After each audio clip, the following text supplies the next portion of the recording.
আমার উম্মাত উম্মাতীদের মধ্যে এমন একটা যুগ চলে আসবে, এমন একটা জামানা চলে আসবে, এমন একটা সময় চলে আসবে রে, সে সময় কেউ এটা চিন্তা ভাবনা করবে না। সে যে উপার্জন করবে, তার কাছে যে পয়সা আসবে, টাকা পয়সা ধন দৌলত গুলি আসবে, এগুলি কোন কোথায় কোন পথে এলো, কোন পথে এলো, আইটা কোন পথে হলো, এটা হালাল না হারাম এগুলি বিবেচনা করে দেখবে না।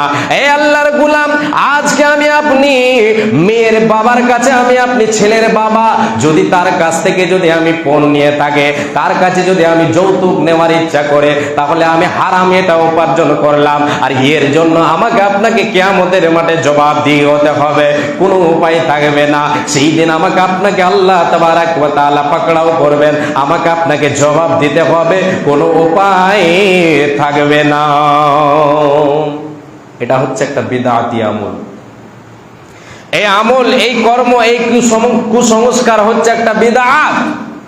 এটা হাদিস কোরআনের মধ্যে আল্লাহ তাবারাক ওয়া তাআলা এটাকে হারাম বলেছেন, হারাম বলেছেন। জি, এই জিনিসকে আমি আপনি নতুন একটা প্রথা চালু করেছি, বেধর্মীদের প্রথাকে আমি আপনি আমার আপনার সমাজে চালু করেছি, এর জন্য কিয়ামতের দিন জবাব দিতে হবে। যেই জিনিস, যেই আমল, যেই কর্ম রসুলের মানে ইসলাম সমর্থন করে না, সে যদি সেটা করে তাহলে তা সে বিদআত করলো, আর বিদআতীদের পরিণাম হবে জাহান্নাম। বিশ্বনবী সাল্লাল্লাহু আলাইহি ওয়াসাল্লাম বলেছেন, মান আহদাথা ফি আমরিনা হাদা মা লাইসা মিনহু ফাহুয়া রাদ্দুন। আল্লাহর নবী বলেছেন, মান আহদাথা ফি আমরিনা, করে যে আমার শরীয়তের অন্তর্ভুক্ত হয়ে থাকবে, সে থাকতে পারে না। সে আমার ধর্মতে, আমার শরীয়তের বাইরে সে আমল করলো, সে ব্যক্তির পরিণাম কাল কিয়ামতের মাঠে কি হবে, একটা হাদিস সংক্ষেপে আপনাদেরকে শোনায়। বিশ্বনবী সাল্লাল্লাহু আলাইহি ওয়াসাল্লাম হাসরের মাঠে কিয়ামতের দিন, বিভীষিকাময় দৃশ্যের দিন, যেই দিন মানুষ পাগল হয়ে যাবে, যেই দিন মানুষ পাগল হয়ে যাবে। কেমন পাগল হবে? কেউ কাউকে চিনবে না, বাবা মাকে চিনবে না, মা বাবাকে চিনবে না, কেউ আল্লাহ তাবারাক ওয়া তাআলার নবী সাল্লাল্লাহু আলাইহি ওয়াসাল্লামের কাছে গিয়ে সবাই যেন কি করবে, আল্লাহর কাছে বিচার হয়ে যাওয়ার জন্য, বিচারের করার জন্য সবাই নবীজির কাছে গিয়ে উপস্থিত হবে। সেই দিন বিশ্বনবী সাল্লাল্লাহু আলাইহি ওয়াসাল্লাম কিয়ামতের মাঠে হাসরের ময়দানে তিনি হাউজে কাউসারের গোড়ায় দাঁড়িয়ে থাকবেন। সেই জায়গায় তিনি হাউজে কাউসার, আমি আপনি মুসলিম, আমি আপনি মুসলমান, আমি আপনি গিয়ে দাঁড়াবো, নবীজির কাছে গিয়ে দাঁড়াবো। নবীজি আমার হাউজে কাউসারে দাঁড়িয়ে আছেন, তিনি হাউজে কাউসারে দাঁড়িয়ে আছেন। সেই জায়গায় গিয়ে আমি আপনি উপস্থিত হব। আমি আপনি যখন বিশ্ব নবীর কাছে পানি পান করতে চাইবো, নবীজি আমার দেখবেন এরা তো আমার উম্মাত উম্মাতি, এদেরকে পানি পান করতে দেওয়া হোক। এর আগে আপনি আপনার নিজের উম্মাত উম্মাতি মনে করছেন, কিন্তু এরা আপনার আসল খাঁটি উম্মাত উম্মাতি নয়। কেন কেন কেন?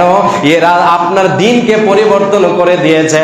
আপনার দিনে ইসলাম যেটা সমর্থন করে সেটাকে তারা করেনি, ইসলাম যেটা সমর্থন করে না, নিজের মন মানি তারা কুসংস্কার চালু করেছে সমাজে, এরা বিদআতি আমল করেছে। নবীজি আমার সেই তোমরা এখান থেকে পলায়ন করো, তোমাদের এই জায়গায় এখানে কোনো জায়গা নেই, আমার হাতের পানি তোমরা পান করতে পাবে না। কেন কেন? তোমরা আমার দিনকে পরিবর্তন করে দিয়েছিলে, তোমরা আমার দিনকে পরিবর্তন করে তোমরা সমাজে কুসংস্কার চালু করেছিলে, বিদআতি আমলগুলি চালু করেছিলে। এগুলি তোমাদের কাছে বড় টেস্টি মনে হয়েছিল, এগুলি তোমাদেরকে বড় মিঠা লেগেছিল। সেই দিন মিঠা তোমরা ভোগ করে নিয়েছো, আজকে তোমাদের পানি পান করতে দেওয়া হবে না। এই আল্লাহর গোলাম, আজকে আমাদের এই সমাজে এরকম কুসংস্কার চালু হলো কেন? তার একটাই কারণ, মেন কারণ, সেটা হলো আমার আপনার ভেতরে ঈমান নেই। জি হ্যাঁ, ঈমান নেই, যার কারণে আমি আপনি বেধর্মীদের সংস্কারকে, কুসংস্কারকে আমি আপনি আঁকড়িয়ে ধরছি। ঈমান না থাকার কারণে, ঈমান না থাকার কারণে তাহলে এগুলিকে দূর করতে হবে। কে করবে? আমি করব। আমি এই মসজিদের খতিব আমি একাই দূর করব, আমি এই গ্রামের আলেম আমি দূর করব। আমার দ্বারা একাই সম্ভব হবে না, একাই সম্ভব হবে না। এক কথায় প্রথমে সকলকে ঈমানের ছায়াতলে আসতে আমি নিচ্ছি আপনি দিচ্ছেন, আমি আবার দিচ্ছি আবার নিচ্ছি, এগুলি বলে কি লাভ দেবে? এগুলি কি রুকা যাবে? যাবে না। এগুলি রুকার জন্য আমাকে আপনাকে ঈমানকে মজবুত করতে হবে যে আমার আপনার সমাজে কি কুসংস্কার চলছে। এর থেকে বেশি যাদের ভিতরে কোনো ধর্ম, কোনো সৎ কর্মই ছিল না, রাসূল সাল্লাল্লাহু আলাইহি ওয়াসাল্লাম আসার পূর্বে সে সময় সমাজ এমন একটা কুসংস্কারে ভরেছিল, সেই সমাজকে বিশ্বনবী সাল্লাল্লাহু আলাইহি ওয়াসাল্লাম যে জিনিস দিয়ে প্রথম আহ্বান করলেন সেটা হলো তোমরা কালেমার ছায়াতলে এসো, তোমরা আল্লাহর উপরে ঈমান আনো, তোমাদের ঈমানকে মজবুত করো। ঈমান যদি আমার আপনার মজবুত থাকে, আল্লাহর ভয় যদি অন্তরে থাকে, তাহলে আমার আপনার সমাজের যে সমস্ত কুসংস্কার থাকবে না। যখন ভয় আপনার ভেতরে নেই, তাহলে আপনি সব কিছু করতে পারবেন। তাই আল্লাহ তাবারক ওয়া তাআলা বলছেন ওয়াত্তাকুল্লাহা ওয়ালামু আন্নাল্লাহা শাদীদুল ইকাব। হে পৃথিবীর মানুষ তোমরা শোনো, রে মুমিন মুমিনা তোমরা শোনো, তোমরা তোমাদের রব আল্লাহকে ভয় করো, তোমরা তোমাদের রব আল্লাহ দিতে পারে, এটা আমার ক্ষমতা আছে। তোমরা আমার ভয় অন্তরে রাখো আর আমার ভয়কে তোমরা স্মরণ করো। এ আল্লাহর গোলাম, আমি আপনি যদি দূর করতে চাই সমাজের কুসংস্কারকে, আল্লাহকে ভয় করেন, ঈমানকে পরিপূর্ণ করেন, এর জন্য আমাকে আপনাকে সকলকে প্রথমে ঈমানের ছায়াতলে আসতে হবে, তাহলে এক এক করে সব দূর হবে। ঈমানি জজবা আমাদের নেই, ঈমানের জ্যোতি আমাদের নেই, ঈমানের ঈমান যে আমাদের বাড়ার হবে, এদের ঈমান বাড়বে। এরা কোরআন হাদিসের কথা শুনলে এদের ঈমান বাড়বে, কিন্তু আমাদের ঈমান বাড়ে না। আমাদের ঈমান বাড়ে না কেন? আমাদের ঈমানেই পোকা লেগে আছে, আমাদের ঈমানই ঠিক নেই। আল্লাহ তাবারক ওয়া তাআলার নবী সাল্লাল্লাহু আলাইহি ওয়াসাল্লাম সমাজের কুসংস্কারকে দূর করার জন্য তিনি একাই কাজ করেছেন না, তিনি সঙ্গ সাথীদেরকে নিয়ে কাজ করেছেন। তিনি সমাজের ওই সমস্ত লোকেদের, এই যে পুন হারাম, এই কুসংস্কার, এই যে একটা সামাজিক ব্যাধি, এই যে মহামারী, এই মহামারীকে দূর করবে কে? আমাকে আপনাকে সকলকে এর জন্য কি করতে হবে? লড়াই করতে হবে, সকলকে লড়াই করতে হবে। একাই আমিও পারব না, তারপরে আমাকে আপনাকে দেখতে হবে যে কি চলছে সমাজে, সেগুলি দূর করা সম্ভব হবে।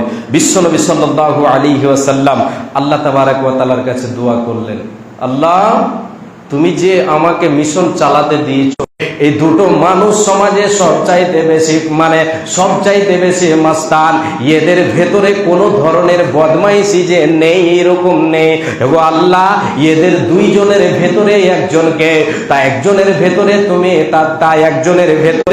পরের দিন হযরত ওমর চলে আসছে তরবারি নিয়ে, সংক্ষেপে আপনাকে বলছে, তরবারি নিয়ে চলে আসছে। নবীজি আমার বসে আছেন, নবীজির চাচা বসে আছেন, কয়েকজন সাহাবী বসে আছেন, গরিব শ্রেণীর সাহাবীরা বসে আছেন। ওমর চলে আসছে নঙ্গা তরবারি নিয়ে।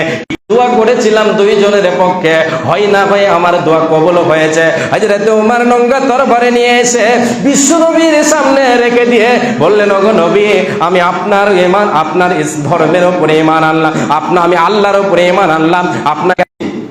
আপনাকে গ্রামের লোক ভালোবাসে, আপনি টাকাওয়ালা, আপনার ভিতরে আপনাকে বলে ভয় করে, আপনি একজন বিচারক।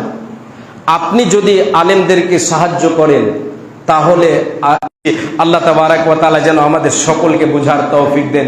আমরা সকলে বলি আমিন।